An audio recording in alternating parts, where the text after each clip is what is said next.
So my name is Henrik Christiansen.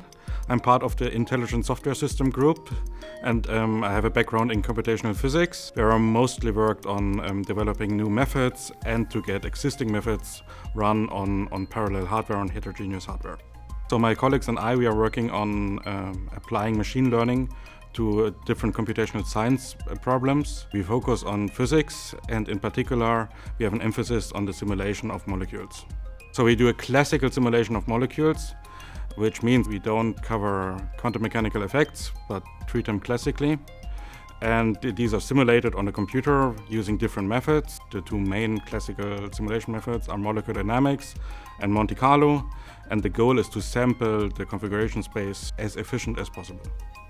Computational science often complements other sciences, such as the natural sciences, so chemistry, biology, physics, and in more recent times it's also been applied towards engineering and finance. The application of machine learning to computational science is a relatively new and exciting field. There have been, for example, recent developments with regards to force fields, that is, the interaction between different atoms. These are traditionally modeled by a parameterized function, where the parameters are fitted towards the nature ground truth, but of course these are approximations. Instead, the new and exciting approach is to learn these interactions using a deep learning model. On a more practical side, for example, my colleagues last year identified that it was very difficult to compare different machine learning approaches towards computational science.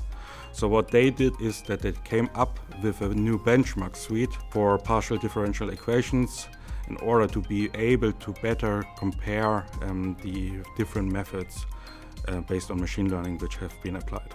So our work at NEC Laboratories Europe has the potential to accelerate a lot of different scientific disciplines, because advances in computational science always translates to advances in all the subfields which use computational science methods.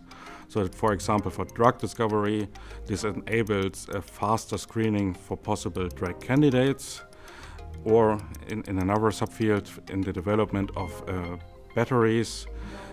This might, for example, accelerate the discoveries of new material combinations to more efficient and better batteries. Orchestrating a brighter world. NEC.